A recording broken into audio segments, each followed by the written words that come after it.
네, 안녕하세요. 화요일의 남자 이상화 세무사입니다. 원래는 매주 화요일에만 찾아뵙고 있는데요. 오늘은 목요일임에도 불구하고 급하게 영상을 올리게 된 이유가 있습니다. 최근 정말 많은 분들, 지인들, 고객 대표님들, 거래처 사장님들까지 연락을 주셨는데요.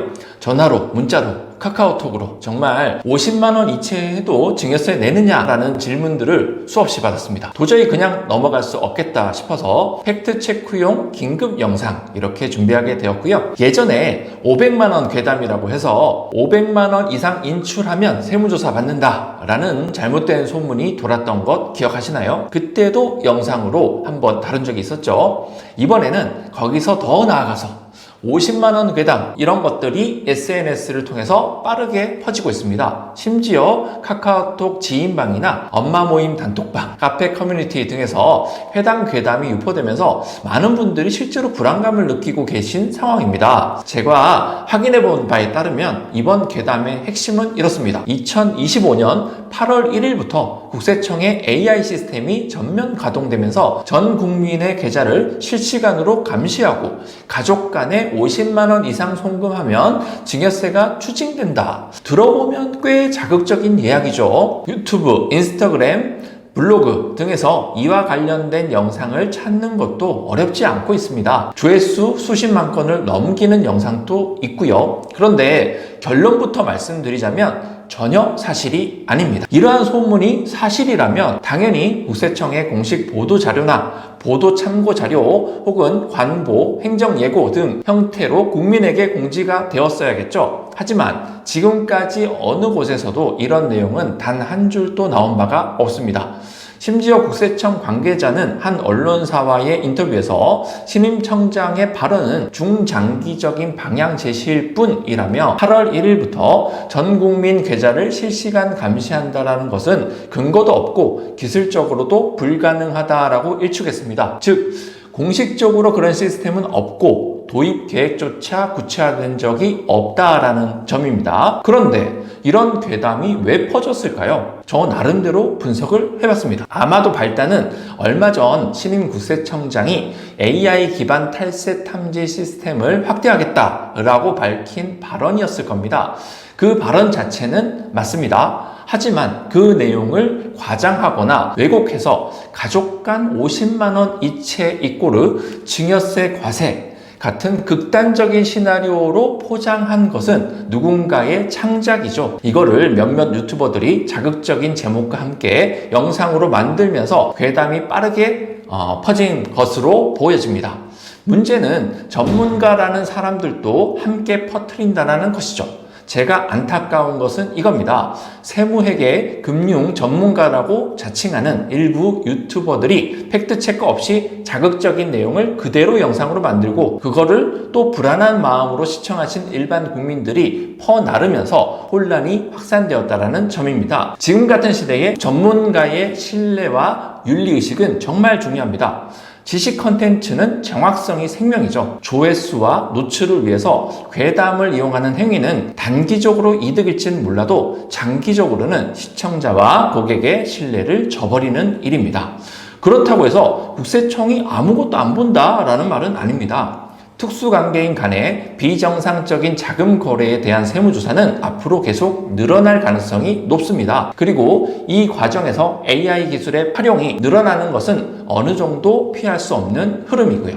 실제로 요즘은 단순한 입출금 흐름뿐만 아니라 자금의 원천, 경로, 그리고 자산의 흐름 전체를 포착하려는 움직임이 활발해지고 있습니다. 이럴 때일수록 냉정하고 더 정확한 정보를 받아들이는 것이 중요하겠죠. 괴담에 휘둘리지 않고 근거 있는 자료를 중심으로 판단하고 나에게 필요한 정보를 올바르게 해석하는 것, 그리고 전문가의 역할도 더욱더 중요해지고 있습니다. 국세청 시스템이 고도화될수록 정확한 절세 전략과 합법적인 방어 전략을 짜줄 전문가의 존재감이 더 커질 수밖에 없겠습니다. 근데 여기서 궁금한 점이 하나 생길 수 있는데요. 그럼 가족 간의 이체는 도대체 얼마까지 괜찮은 거냐라는 거죠. 자, 이거는 금액의 기준보다 이체의 성격이 훨씬 더 중요합니다.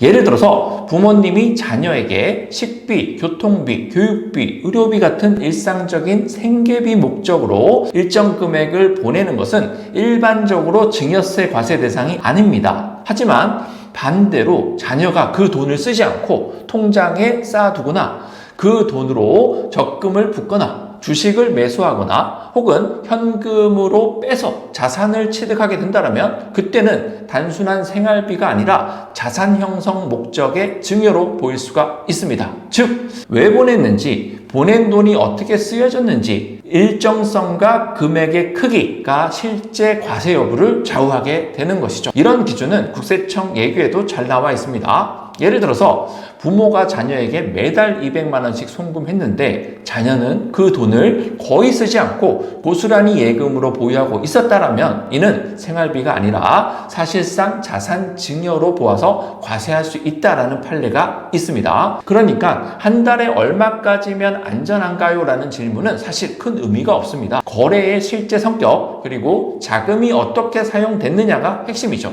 실제로 증여세 맞은 사람들 어떤 경우일까? 제가 실무에서 직접 봤던 사례 몇 가지 소개해드리겠습니다. 모친명의 계좌로 통장을 관리한다라는 거죠. 아들이 모친명의 통장으로 본인의 자금을 입금하고요. 그 계좌에서 생활비를 인출해서 사용하는 식으로 수년간 자금 관리를 했습니다. 문제는 모친이 사망하면서 상속세 조사가 들어왔고요. 그 통장 잔액 전부가 모친의 재산으로 간주되어서 상속 재산에 포함되고 고액의 상속세가 과세된 경우가 있겠습니다. 자, 두 번째 사례는 부모가 미성년 자녀 명의로 주식계좌를 개설한 이후에 몇 년간 증여신고 없이 자금을 계속 입금하면서 주식을 매매했습니다. 이후 해당 계좌의 평가금액이 커졌을 때 국세청으로부터 무신고 증여세가 추징된 사례도 있었습니다. 세 번째 사례도 한번 볼게요. 형제간에 수차례 수백만 원의 단위로 이체가 오갔는데 그 중에서 일부가 해명이 되지 않자 국세청에서는 특수관계인 간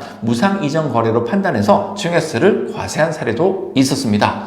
자, 정리해보자면 금액보다는 자금의 흐름과 사용의 용도가 중요하다고 말씀드리고 싶고요. 일상적 생계비는 괜찮은데 자산을 불리는 방식으로 쓰이면 증여로 간주될 수 있다. 세무조사 시에서도 입증 책임은 납세자에게 있다는 부분이에요. 그래서 이제는 단순히 이체했느냐가 중요한 게 아니라 그 이체가 어떤 맥락과 목적을 갖고 있었는지를 스스로 설명할 수 있어야 하는 시대가 됩니다. 국세청도 고도화되어 있고 AI 시스템도 더 정밀해질 겁니다. 그렇기 때문에 세무적으로 위험하지 않는 구조를 만들고 필요하면 사전 컨설팅과 신고를 통해서 방어 논리를 구축하셔야 됩니다. 그리고 무엇보다 신뢰할 수 있는 전문가를 곁에 두는 것이 매우 중요해졌고요. 자, 오늘 영상은 50만원 괴담이라는 터무니없는 소문을 바로잡기 위한 것이었지만 그걸 계기로 가족 간의 이체, 생활비 이체, 증여의 실질 요건, 그리고 실제로 과세가 되는 사례까지 조금 더 깊은 이야기를 함께 나눠봤습니다. 이러한 정보들이 막연한 불안보다는 정확한 대응을 할 수 있는 발판이 되기를 진심으로 바라고요.